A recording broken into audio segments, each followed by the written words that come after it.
कौशल ज्ञान जगाई तत्सुतमगधारी जनधारी सुरदेव भवयारि हरि लोचन अभिराम घन श्याम निज आयुष गुणधारी भूषण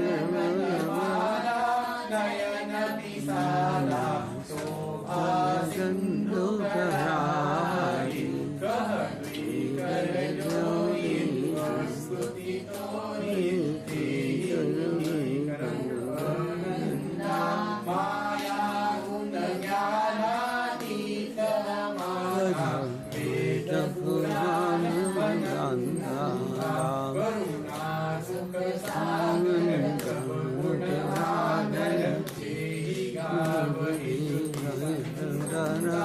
सोमहितरागी जनअन्तरागी भयमुखकटजीगन्धा ब्रह्माण्डहिताया ततराया रूपप्रसीदेदकरे मम पुरजोवासनिजहदधारी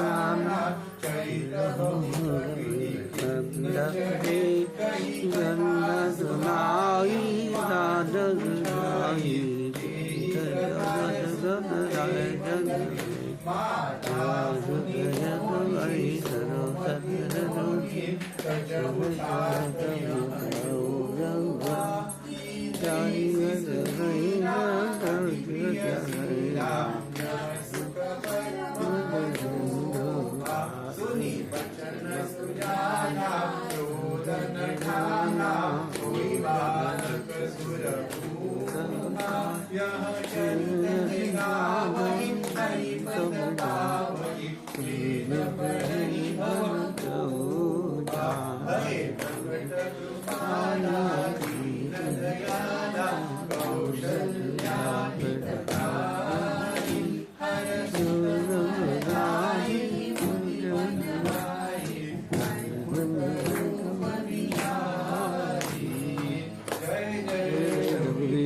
समर्थ इतका आनंद झाला आणि भगवान सूर्यनारायणाचा एवढा विशेष आनंद झाला. गोस्वामी तुलसीदासजी सगळे माझं वर्णन करतात की त्या सूर्याला इतका आनंद झाला की तो एक महिनाभर मावळ्याचं विसरला. वर्णन असं गोस्वामी असं वर्णन करतात की अयोध्येमध्ये एक महिना पूर्ण दिवसच होता, पण ते कुठे लक्षातच आलं नाही. सगळे आनंदाने इतके निमग्न झाले होते की सगळ्यांना असं वाटत होतं की आताच म्हणजे आपल्याला जेव्हा आपण म्हणतो की आपण जेव्हा गाढ झोप लागते ते 2 तास कसे निघून तर कळत असते. आपण आत्ताच झोपलो होतो, पण ती झोप गाढ असते ना. तसा हा आनंद इतका प्रगाढ होता की महिना कसा निघून गेला मला कळत नाही. आणि भगवान सूर्यनारायण सुद्धा त्या ठिकाणी पुढे जावं असं वाटत नव्हतं. अयोध्येमध्ये अतिशय आनंदी आनंद होतो. आता हे गाणं आपण ऐकलं ना, राम जन्म झाल्यानंतरच हे गाणं कोणी मंगलाक्षता घेऊन त्या ठिकाणी राजवाड्याच्या ठिकाणी धावत सुटलं आणि सगळेजण धावता राजवाड्याकडे. बघा, कृष्ण जन्मामध्ये राम जन्मामध्ये हे अंतरावर आहे की कृष्ण जन्म झाला रात्री 12 वाजता, तर तिथे गोकुळात पोहोचला रात्रीच केव्हा तरी पोहोचला आणि सकाळी बातमी कळली गोपींना की कृष्णाचा जन्म झालेला.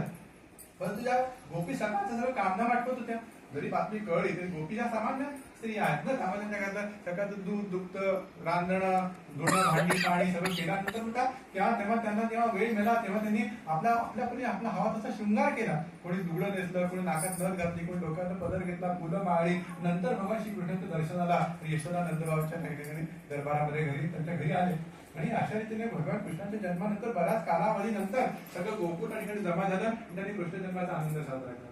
मात्र गोस्वामी तुलसीदास वर्णन करतात की अयोध्येत असं घडलं नाही, कारण अयोध्या राजधानीचं शहर आहे ना.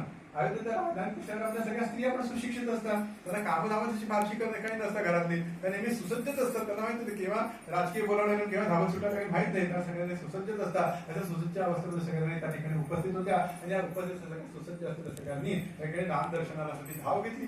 अयोध्येकडे महाराज दशरथांच्या दरबाराकडे राजवाड्याकडे सगळी अयोध्या नगरी लोटली. सगळे त्या ठिकाणी उभे गर्जन करताय, रघुपती राघव राजा राम पतित पावन सीताराम मनापासून सगळ्यांना असेल आनंदाने नाचता टाळा पिटा पुत्र राजाला झालेला आनंद लोकांना झाला. राजा आणि प्रजेच्या प्रेमची आपुलकी बघा. वास्तविक तर राजाला मुलगा झाला त्याच्यात काय विषय झाला, परंतु सगळ्या प्रजेला अतिशय आनंद झाला. कारण त्या राजा होतं, त्या राजाचं एवढं पुत्रवत प्रेम होतं, प्रजेवरती होतं. मग ते राजाच्या आनंदावरती प्रजा सुद्धा आनंदाने सहभागी झाली. हे सगळ्या आनंदाने म्हणाले रघुपती राघव राजा राम पतित पावन सीताराम. रघुपती राघव राजा राम पतित पावन सीताराम. रघुपती राघव राजा राम पतित पावन सीताराम. रघुपती राघव राजा राम पतित पावन सीताराम. दरबारी गंमत अशी घडली की या देव लोकांनी असं ठरवलं होतं की रामाचा जन्म झाला की कोणीही दर्शनाला जायचं नाही. कारण मुळात दोन गोष्टी होत्या. एक तर सगळ्यांना बंदीच होते रावणाच्या, त्यामुळे रावणाचा प्रश्नच उद्भवत नव्हता. दुसरी गोष्ट राम जन्म झाला त्याचं कळलं, रावणाला कळलं, जसं कंसाला कळलं तर कंसाने अतिशय उत्पात त्या ठिकाणी मथुरेमध्ये माजवलं, अतिशय उत्पात करत त्या अयोध्येमध्ये घडतील. म्हणून तर सगळ्या देव लोकांनी सभा घेतली. त्या सभेचा ठराव झाला की कोणीही राम जन्म तो साजरा करायला अयोध्येत जायचं नाही. पार्वतीला भगवान शिवांनी हा सगळा गुप्त ठराव स्वतः सांगितला. म्हणजे पार्वती हे गौरी म्हणाले असा ठराव झाला. परंतु राम जन्माची जी घटना घडली, राम जन्माचा जो प्रसंग घडला तो इतका अद्भुत होता, तो इतका अवर्णनीय होता, तो इतका म्हणजे त्याच्यावरती इतका हर्ष त्याच्यामुळे झालेला होता की मला स्वतःला तो नियम मोडल्यावर धावलं गेलं. नियम यांनीच केला, ठराव यांनीच मांडला, भगवान शिवानीच ठराव मांडला. सगळ्यांचं अनुमोदन घेतलं, सगळ्यांना सांगितलं कोणी जायचं नाही, स्वतः निघाल. बालरूप बघण्याची, रामरायाचं बालरूप बघण्याची त्यांना इच्छा होती. आता त्यांना असं वाटतं की आपण चाललो आहोत, आपण ठराव मांडला, आपण लोकांना बंदी घातली, आपण लोकांना ठराव पास करून घेतला आणि आता ठराव मोडायला आपण चाललो आहोत. उद्या सगळ्या लोकांना कळलं, देवानं कळलं आपण शिक्षा करतील. शिक्षक म्हणजे सहभागी पाहिजे. त्यांनी विचारलं, काका भूषणी महाराजांना विचारलं, तुम्ही येता का रामदर्शनाला, बालरूप दर्शनाला येता का? असं म्हटलं तर काका भूषणी महाराज एका पायावर तयार झाले. किंबहुना भगवान शिवांच्या आधी पुढे त्या ठिकाणी निघाले. ते दोघे धावत अयोध्येच्या रस्त्यावरती आले. रस्त्यावरती आनंद चाललेला आहे. कोणी फुलं उधळतोय, कोणी पानं उधळतोय, कोणी मोती उधळतोय, कोणी सोन्याची नाणी उधळतोय, जो तो गुलाब उधळतोय, अक्षता उधळतोय, लाह्या उधळतोय. जिकडे तिकडे आनंद आहे. त्या राम जन्माचा आनंद त्या दोघांनी अतिशय याची अनुभव. हे जे गुप्त रहस्य आहे ते पार्वतीला शिव सांगता आणि ते गोस्वामी तुळशीदास स्वामी महाराज तुमच्या आमच्या सांगतात. 4 प्रकारची कथा आपण पहिल्याशी पाहिलं की 4 घाटांवरती कथा सुरू आहे. ज्ञान घाटावरती सुरू आहे, कर्म घाटावरती सुरू आहे, भक्ती घाटावरती सुरू आहे आणि शरणागतीच्या घाटावरती सुरू आहे. आपण सगळे शरणागतीच्या घाटाचे श्रोते आहोत. गोस्वामी तुळशीदासजी स्वामी त्याचे वक्ते आहेत.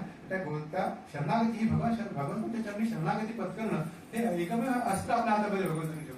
बाकी काही सूत्र आपण भगवंताच्या हातामध्ये ठेवले नाही. भगवंताला काय प्रिय तर भक्ती प्रिय, पण भगवंताला बाकी काही सगळ्या गोष्टी भगवंत स्वतःपाशी प्राप्त करून घेतो. भक्ती स्वतःची त्याला करता देऊन त्याला भक्तासाठी त्याला द्वैत ठेवावं लागतं. म्हणून आपली जी भक्ती आहे ती भक्ती प्राप्त करण्याची भक्ती प्राप्त करण्याची शरणागती, भक्तीची पहिली अट म्हणजे शरणागती पत्करायला लागते. तर शरणागतीच्या घाटाची चाललेली ही रामकथा आहे. त्या रामकथेमध्ये आपण रामजन्माचा उत्सव साजरा केला. आज आपण इथे थांबूया, वाणीला विराम देऊया आणि उद्या रामचंद्रांचं शिक्षण की पुढे कुठे गेले, त्यांनी अजून काही गेल्यानंतर काय काय पराक्रम केले, कुणाला मारलं, लग्न झालं की नाही झालं, त्यांनी पण मोडला की नाही मोडला, वाटीत साखर आण या सगळ्या वाटायला, हा जे काय असेल अशा रीतीने उद्या हा सगळ्या कथा आहे. आपण उद्या पाहूया, थोड्या भजन सेवा घेऊया. राघव राजा